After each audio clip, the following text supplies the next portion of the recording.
Students, welcome to the chemistry class. Today I am explaining about the chemical reactions and equations. So our chapter is chemical reactions and equations. As it is clear from the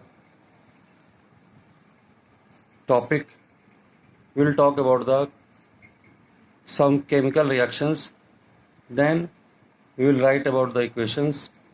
So whenever we see some changes around us, we see two types of changes.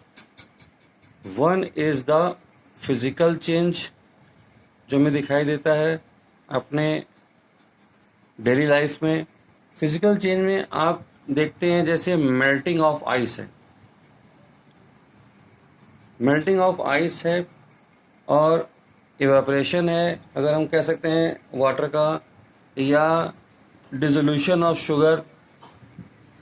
Sugar हम dissolve कर रहे हैं in water, we are making a syrup. तो ये physical change हमारे होते हैं. Physical change को हम कैसे डिफाइन करते हैं?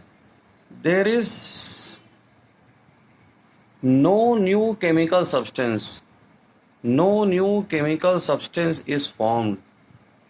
कोई नया केमिकल सब्सटेंस फॉर्म नहीं होता है इसके अंदर. ये हमारी फिजिकल चेंज की पहचान. दूसरा हमारे पास में है केमिकल चेंज. केमिकल चेंज हमको कैसे दिखाई देता है? अगर आपको केमिकल चेंज देखना हो तो सबसे ज़्यादा जो क्लियर आपको दिखाई देता है केमिकल चेंज, जैसे रस्टिंग ऑफ आयरन. तो यहाँ पर हमको ये दिखाई देता है कि जो उसका कलर है उस पर एक ब्राउनिश लेयर आ जाती है उसके ऊपर. या बर्निंग ऑफ कोल को बर्न करते हैं तो आपको क्या दिखाई देता है? स्मोक मिलता है, या वहाँ पे जो है एशेस हमको मिल जाती हैं. तो यहाँ पे क्या है? New substance is form. यहाँ पे न्यू सब्सटेंस बनता है, is formed on chemical change. तो नई चीज़ बन जाती है और ये जो है इर्रिवर्सिबल प्रोसेस है. ये कैसा है? इर्रिवर्सिबल प्रोसेस है. इसको आप वापस नहीं चेंज कर सकते हैं. और जो फिजिकल चेंज है ये हमारा रिवर्सिबल प्रोसेस है, क्योंकि जो आइस मेल्ट करी है दोबारा से उसको आप आइस में कन्वर्ट कर सकते हैं. लेकिन अगर रस्ट जो आपको मिल गई है, रस्ट से दोबारा आप आयरन को नहीं ले सकते हैं. तो ये हो गया हमारे चेंज. अब इन चेंजेस को हम पता कैसे करते हैं, क्या सिम्टम्स हैं उसको? सो ए केमिकल चेंज को कैसे हम पता करें? A chemical change can be confirmed if following observations are there. अगर ऐसा कुछ हो रहा है, नंबर 1 हम यहाँ पे देख सकते हैं चेंज ऑफ स्टेट.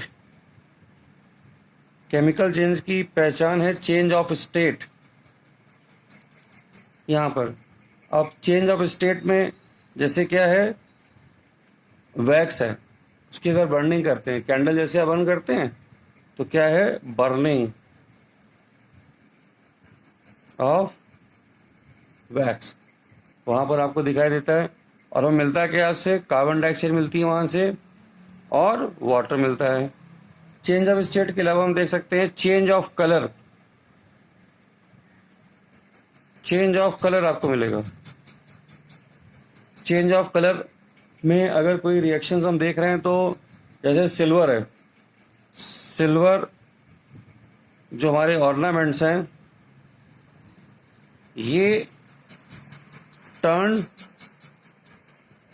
ब्लैकिश कुछ दिनों के बाद में सिल्वर ऑर्नामेंट हमारे ब्लैकिश हो जाते हैं। क्यों हो जाते हैं? क्योंकि जो सिल्वर है यहाँ पर, ये सिल्वर एटमॉस्फेयर की जो गैस है H2S, इसके साथ में रिएक्शन करके एयर की प्रेजेंस में ये बना देती है सिल्वर सल्फाइड। सिल्वर सल्फाइड बना देती है और हाइड्रोजन गैस रिलीज कर देती है। ये है हमारा सिल्वर सल्फाइड। H2S गैस के साथ में रिएक्शन कर जाती है सिल्वर। तो यहाँ देखिए क्या हो गया, कलर चेंज हो गया, यहाँ पे स्टेट चेंज हो जाती है। स्टेट चेंज होने के बाद में हम देख सकते हैं कि टेम्परेचर चेंज हो सकता है यहाँ पर, या गैस इवॉल्व हो सकती है। इवोल्यूशन ऑफ गैस भी एक पहचान है केमिकल चेंज की। इसमें क्या है, अगर आप कोल को बर्न करते हो, बर्निंग ऑफ कोल, तो आपको क्या होता है, एयर में बर्निंग कर रहे हैं तो गैस इन्वॉल्व हो रही है, CO2 गैस। ये सॉलिड था, ये गैस थी, ये इवॉल्व हो गया। इसके अलावा और भी हम लोग देख सकते हैं change in temperature. Change in temperature, temperature change हो सकता है। जैसे क्विक लाइम को आप वाटर में ऐड करो तो देखिए वो कंटेनर हीटअप हो जाएगा, है ना। इसका एग्जांपल आप कह सकते हैं addition of water to quick lime. Quick lime किसको कहते हैं? कैल्शियम ऑक्साइड को। ये हमारा है क्विक लाइम। तो ये हो गए हमारे वो सिम्टम्स जिनसे हम पहचानते हैं कि केमिकल इक्वेशन हो रही है। एक और इसमें आप लिख सकते हैं, इसमें प्रेसिपिटेशन भी हो जाता है। यहाँ पर अगर हम कुछ दो केमिकल को ऐड करते हैं तो प्रेसिपिटेट भी हमको वहाँ पे मिल सकता है, तो उसको भी हम लोग केमिकल चेंज में मेंशन कर सकते हैं। तब ये कोई भी इसमें से एक चेंज या दो चेंज या कई चेंज एक साथ पॉसिबल हैं जब केमिकल चेंज हो रहा है। अब ये जब केमिकल चेंज हो रहा है तो इसके बाद में हमारा अगला स्टेप है कि इसको कैसे हम लोग लिखें, कैसे समझें। तो हमने यहाँ पर देखा कि केमिकल चेंज में हमें क्या मिला कि वहाँ पर कलर चेंज हो सकता है, फिजिकल स्टेट चेंज हो सकती है, टेम्परेचर इंक्रीज कर सकता है, या प्रेसिपिटेट भी हमको मिल सकता है। तो अब इसके बाद में हमको सीखना है how to write the chemical equation. जो केमिकल चेंज हमारे हमने देखा, उसकी कोई केमिकल रिएक्शन होगी, उस केमिकल रिएक्शन को हम एक केमिकल इक्वेशन की हेल्प से यहाँ पर रिप्रेजेंट करेंगे। तो ये केमिकल इक्वेशन है, इसमें हम बताते हैं कौन कौन से सब्सटेंस उसमें इन्वॉल्व हैं, जिसको कि हम लोग रिएक्टेंट बोलते हैं। क्या कौन से सब्सटेंस बन रहे हैं उसको हम लोग प्रोडक्ट बोलते हैं। तो केमिकल रिएक्शन हमारी उस केमिकल इक्वेशन हमारी उस होने वाले केमिकल रिएक्शन को हमें यहाँ पर सिंबल्स के फॉर्म में यहाँ पर हमको बताती है। और केमिकल इक्वेशन को हम लोग लिखेंगे कैसे? केमिकल इक्वेशन जब भी लिख रहे हैं तो पहला तरीका ये है कि उसमें रिएक्टेंट जो हैं वो लेफ्ट हैंड साइड में लिखे जाते हैं। We write reactants on left hand side, we write products on right hand side. If suppose two reactants are involved, then we use the plus sign,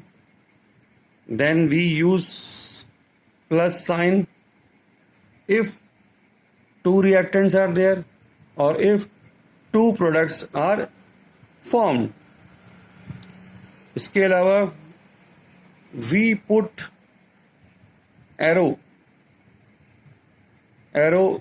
between the reactants and products. तो जैसे मान लीजिए ए और B ये reaction हुई और हमें मिला सी और डी। यहाँ पे देखिए ध्यान रखिएगा, जो एरो है ये हमको बताता है कि रिएक्शन की डायरेक्शन में हो रही है। रिएक्शन किस डायरेक्शन में हो रही है ये हमको एरो बताता है। अब एक रिएक्शन हम लिख सकते हैं, जैसे मैग्नीशियम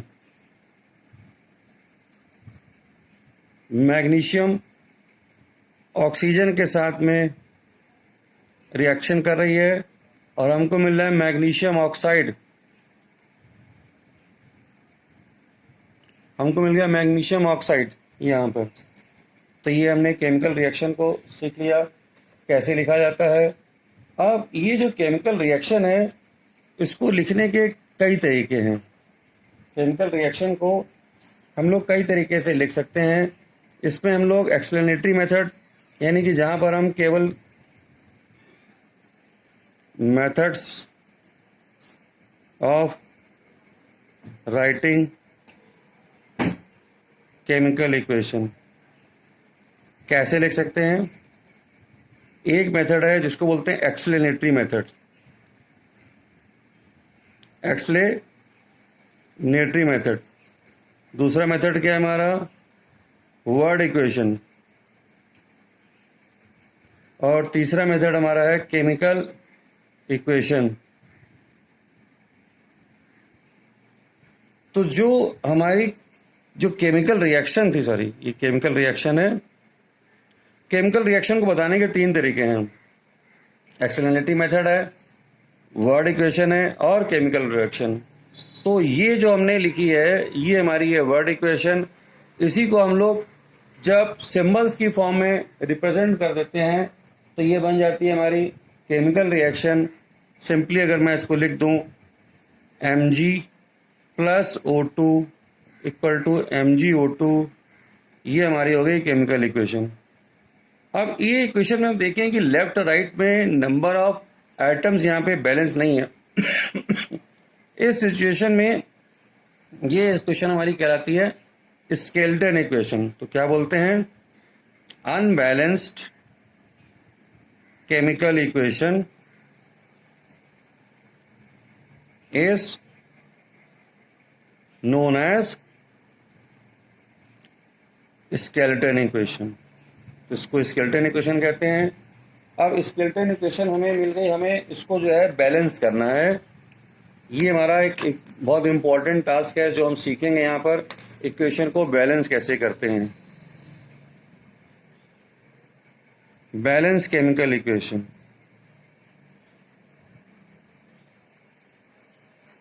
बैलेंस करने के लिए यहाँ पर हम जानते हैं कि आपने पढ़ा होगा law of conservation of mass. Law of conservation of mass क्या कहता है, ये कहता है कि जो भी मास है it can not be created and it can not be destroyed. Mass can not be created nor it be destroyed. इसको हम डिस्ट्रॉय नहीं कर सकते हैं। तो इसी लॉ को कंसीडर करते हुए जो केमिकल इक्वेशन है हम उसको बैलेंस करते हैं। एक तरह से कह सकते हैं कि अगर हम उसे what is the need of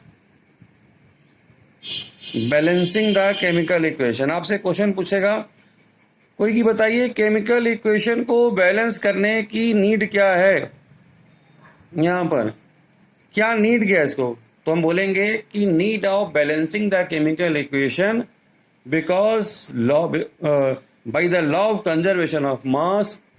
जो हमारे रिएक्टेंट्स हैं, जो रिएक्टेंट्स का मास है वो प्रोडक्ट्स के यहां पर mass of reactants must be equal to mass of product, ये बराबर होना चाहिए। अब ये बराबर कैसे होगा, तो इसका एक दूसरा अब आउटकम क्या आया, इसका आउटकम क्या आएगा, hence number of atoms of, यहां पर elements present on reactant side या LHS should be equal to number of atoms of elements present on RHS या प्रोडक्ट साइड में, ये बराबर हो जाना चाहिए। तब यहाँ पे देखेंगे क्या, जैसे कि मैग्नीशियम और ऑक्सीजन की मैंने रिएक्शन लिखी थी, अगर मैं यहाँ पे इसको छोड़ देता हूँ तो यहाँ देखिए ऑक्सीजन 2 है, यहाँ पर 1 है, तो ये इसके मास बराबर हो ही नहीं सकते। तो हम क्या करेंगे, ऑक्सीजन को डबल कर देंगे, इसको प्रोडक्ट को डबल कर देंगे, लेकिन ऐसा करने से ये कम हो गया, तो अब इसको बैलेंस कर दिया। इसी तरह से सॉरी, एक रिएक्शन और देखिए आपको,